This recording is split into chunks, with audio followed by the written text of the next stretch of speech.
ಇನ್ನು ಉತ್ತರ ಕನ್ನಡವೂ ಬೇಕು, ವಿಜಯಪುರವೂ ಬೇಕು, ಎರಡರಲ್ಲೂ ಗೆಲ್ಲೋ ವಿಶ್ವಾಸ ಯಾಕೆ? ಮನೆಗೆ ಹೋಗ್ತಾರ ಫೈರ್ ಬ್ರ್ಯಾಂಡ್.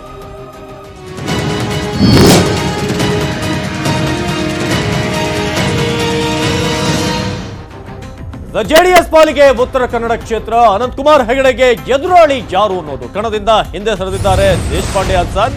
ಹಾಗಾದ್ರೆ ಅನಂತಕುಮಾರ್ ಹೆಗಡೆ ಅವರಿಗೆ ಯಾರು ಪ್ರತಿಸ್ಪರ್ಧಿ ಅನ್ನೋದು?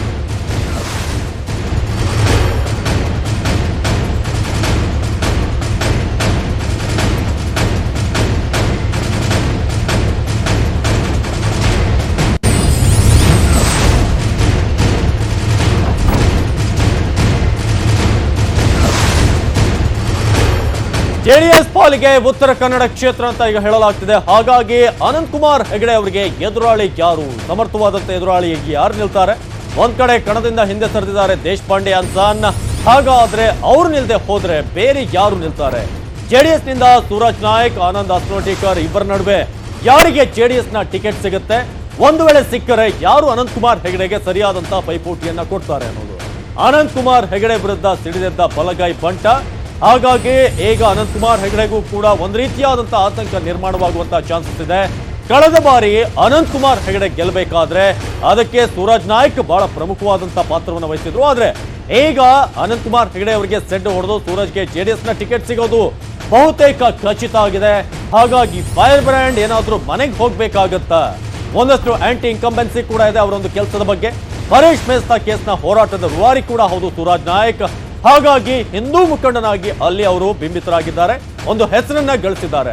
ಸೂರಜ್ಗೆ ಕುಮಟಾ ಟಿಕೆಟ್ ಅನ್ನ ಭರವಸೆಯನ್ನ ಕೊಟ್ಟಿದ್ರು ಹೆಗಡೆ, ಆದ್ರೆ ಅಂತಿಮ ಕ್ಷಣದಲ್ಲಿ ಅದು ಆಗಿರಲಿಲ್ಲ. ಹಾಗಾಗಿ ಭರವಸೆ ನೀಡಿ ಮಾತು ತಪ್ಪಿದ್ದ ಹೆಗಡೆ ವಿರುದ್ಧ ಸೂರಜ್ ನಾಯಕ್ ಇದೀಗ ಸಿಡಿದೆದ್ದಿದ್ದಾರೆ. ಬಂಡಾಯ ಬಿದ್ದು ಪಕ್ಷೇತರನಾಗಿ ಸ್ಪರ್ಧಿಸಿದ್ರು ಸೂರಜ್. ಹಾಗಾಗಿ ಈಗ ಹೆಗಡೆಗೆ ಟಕ್ಕರ್ನ ಕೊಡೋದಕ್ಕೆ ಸೂಕ್ತವಾದಂತ ಅವಕಾಶ ಸಿಕ್ಕಿದೆ ಸೂರಜ್ ನಾಯ್ಕ್ಗೆ. ಹಾಗಾಗಿ ಎಲ್ಲಾ ರೀತಿಯಾದಂತಹ ಸಿದ್ಧತೆಯನ್ನ ಮಾಡಿಕೊಂಡಿದ್ದಾರೆ. ನಾಮಧಾರಿ ಸಮುದಾಯದ ಸೂರಜ್ ನಾಯ್ಕ್ ಈ ಬಾರಿ ಅನಂತಕುಮಾರ್ ಹೆಗಡೆಗೆ ಟಕ್ಕರ್ ಕೊಡೋದು ಪಕ್ಕ. ಉತ್ತರ ಕನ್ನಡ ಕ್ಷೇತ್ರದಲ್ಲಿ 3.5 ಲಕ್ಷ ನಾಮಧಾರಿ ಮತದಾರರಿದ್ದಾರೆ. ಜಿಲ್ಲೆಯಲ್ಲಿ ನಾಮಧಾರಿಗಳ ಮತವೇ ನಿರ್ಣಾಯಕ. ಇದು ಸೂರಜ್ ನಾಯ್ಕ್ ಅವರಿಗೆ ಪ್ಲಸ್ ಪಾಯಿಂಟ್. ಅನಂತಕುಮಾರ್ ಹೆಗಡೆ ಏನು ಕಳೆದ 5 ಬಾರಿ ಗೆದ್ದು ಬಂದಿದ್ರು, ಕೇಂದ್ರ ಸಚಿವರಾಗಿ ಕೂಡ ಇದ್ದಾರೆ. ಅನಂತಕುಮಾರ್ ಹೆಗಡೆಯನ್ನ ಮಣಿಸೋದಕ್ಕೆ ದೋಸ್ತಿಗಳ ಸ್ಕೆಚ್ ಆಗಿದೆ.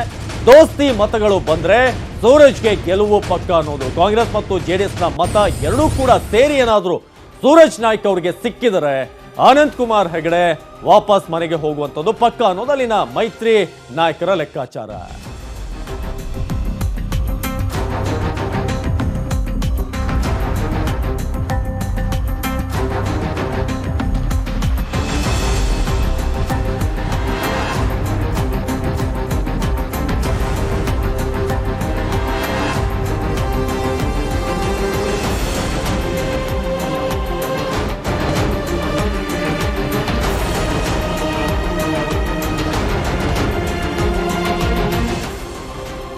ಇನ್ನು ವಿಜಯಪುರ ಮೀಸಲು ಕ್ಷೇತ್ರಕ್ಕೆ ಪಟ್ಟು ಹಿಡಿದ ಜೆಡಿಎಸ್ 5 ದೋಸ್ತಿ ಪಕ್ಷದ ಶಾಸಕರು, 3 ಸಚಿವರು, ಓರ್ವ ಮಂಡಳಿಯ ಅಧ್ಯಕ್ಷ, ಮತ್ತೊಬ್ಬರು ಸಿಎಂ ಸಂಸದೀಯ ಕಾರ್ಯದರ್ಶಿ. ಹಾಗಾಗಿ ವಿಜಯಪುರ ಮೀಸಲು ಕ್ಷೇತ್ರಕ್ಕೆ ಜೆಡಿಎಸ್ ಪಟ್ಟು ಹಿಡಿದಿದೆ. ಇದಕ್ಕೆ ಒಂದಷ್ಟು ಕಾರಣಗಳಿದಾವೆ. 5 ದೋಸ್ತಿ ಪಕ್ಷದ ನಾಯಕರು, 3 ಸಚಿವರು, ಅದೇ ರೀತಿಯಾಗಿ ಓರ್ವ ಮಂಡಳಿಯ ಅಧ್ಯಕ್ಷ, ಮತ್ತೊಬ್ಬರು ಸಿಎಂ ಕಾರ್ಯದರ್ಶಿ, ಸಂಸದೀಯ ಕಾರ್ಯದರ್ಶಿ ಇರುವಂಥದ್ದು. ಹಾಗಾಗಿ ಬಿಜೆಪಿಯಿಂದ ರಮೇಶ್ ಜಿಗಜಿಣಗಿ ಅವರ ಸ್ಪರ್ಧೆ ಇದೆ. ಅವರಿಗೆ ಫೈಟ್ ಅನ್ನು ಕೊಡೋದಕ್ಕೆ ಹಾಲಿ ಸಂಸದ ಜಿಗಜಿಣಗಿ ಅವರಿಗೆ ಯತ್ನಾಳ್ ವಿರೋಧ. ಯತ್ನಾಳ್ ಆಂತರಿಕ ಬೆಂಬಲ ಸಿಕ್ಕರೆ ದೋಸ್ತಿಯ ಗೆಲುವು ಖಚಿತವಾಗುತ್ತೆ. ಈ ರೀತಿಯಾದಂತಹ ಪರಿಸ್ಥಿತಿ ಸದ್ಯಕ್ಕೆ ವಿಜಯಪುರ ಮೀಸಲು ಕ್ಷೇತ್ರದಲ್ಲಿದೆ. 2 ಕ್ಷೇತ್ರ ಗೆದ್ದು 2ರಲ್ಲಿ 2ನೇ ಸ್ಥಾನವನ್ನ ಜೆಡಿಎಸ್ ನ ಲಿಂಗಾಯತ ಮತಗಳೇ ಜೆಡಿಎಸ್ ಅಲ್ಲಿ ಇದು ಮಾಡಿತ್ತು. ಅದೇ ರೀತಿಯಾಗಿ ಲಿಂಗಾಯತ ಮತಗಳೇ ವಿಜಯಪುರದಲ್ಲಿ ನಿರ್ಣಾಯಕ. 3 ಸಚಿವರು ಲಿಂಗಾಯತ ಸಮುದಾಯದವರು. ಈ ರೀತಿಯಾದಂತಹ ಕ್ಯಾಲ್ಕುಲೇಷನ್ಗಳು ವಿಜಯಪುರ ಮೀಸಲು ಕ್ಷೇತ್ರದಲ್ಲಿ ಸದ್ಯಕ್ಕೆ ಆಗ್ತಾ ಇದೆ. 2 ಕ್ಷೇತ್ರಗಳಲ್ಲಿ 2ನೇ ಸ್ಥಾನವನ್ನ ಪಡೆದಿತ್ತು ಜೆಡಿಎಸ್. ಹಾಗಾಗಿ 2 ಕ್ಷೇತ್ರಗಳನ್ನು ಗೆದ್ದಿತ್ತು. 17 ಲಕ್ಷ ಮತದಾರರಲ್ಲಿ 6 ಲಕ್ಷ ಲಿಂಗಾಯತ ಮತದಾರರು, 4 ಲಕ್ಷ ದಲಿತ, 2 ಲಕ್ಷ ಮುಸ್ಲಿಂ ಮತದಾರರಿದ್ದಾರೆ. ಈ ಎಲ್ಲಾ ಮತಗಳು ಕೂಡ ಜೆಡಿಎಸ್ಗೆ ಬರುವಾಗುವಂತ ನಿರೀಕ್ಷೆಯಲ್ಲಿ ಈಗ ನಾಯಕರು ಇದ್ದಾರೆ.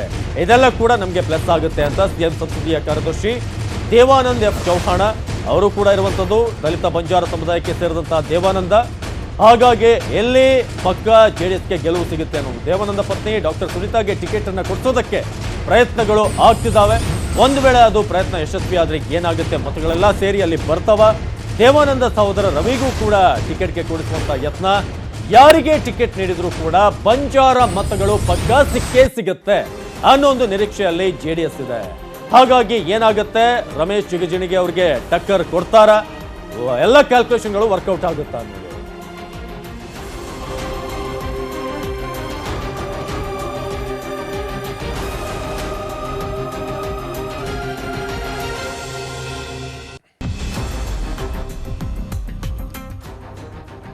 ನಾವು ಉತ್ತರ ಕನ್ನಡ ಅದೇ ರೀತಿಯಾಗಿ ವಿಜಯಪುರದ ಒಂದು ಕ್ಯಾಲ್ಕುಲೇಷನ್ ಬಗ್ಗೆ ಮಾತನಾಡ್ತಿದ್ವಿ. ಉತ್ತರ ಕನ್ನಡದಲ್ಲಿ ಅನಂತಕುಮಾರ್ ಹೆಗಡೆ ವಿಚಾರವಾಗಿ ಮಾತನಾಡೋದಾದ್ರೆ ನಮ್ಮ ಕಾರವಾರದ ಪ್ರತಿನಿಧಿ ತಯಾರಾಗಿದ್ದಾರೆ.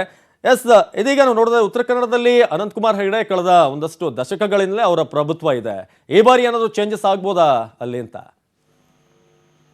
ಅವಿನಾಶ್, ಈ ಬಾರಿಯ ಲೋಕಸಭಾ ಚುನಾವಣೆಯ ಒಂದು ಮಹತ್ವ ಏನಂತ ಹೇಳಿದ್ರೆ, ಉತ್ತರ ಕನ್ನಡ ಜಿಲ್ಲೆಯಲ್ಲಿ ಹಿಂದೂ ಫೈರ್ ಬ್ಯಾಂಡ್ ಅನ್ಸಿಕೊಂಡಿರುವಂತಹ ಅನಂತಕುಮಾರ್ ಹೆಗಡೆ ಅವರ ವಿರುದ್ಧ ಕಣಕ್ಕಿಳಿಲಿಕ್ಕೆ ಮೈತ್ರಿ ಪಕ್ಷಗಳಲ್ಲಿ ಒಂದು ಗೊಂದಲದ ವಾತಾವರಣ ಸೃಷ್ಟಿಯಾಗಿತ್ತು. ಯಾರನ್ನ ಕಣಕ್ಕೆ ಇಳಿಸ್ಬೇಕು ಅನ್ನುವಂಥದ್ದು ಒಂದು ಗೊಂದಲದ ವಾತಾವರಣ ಆಗಿತ್ತು.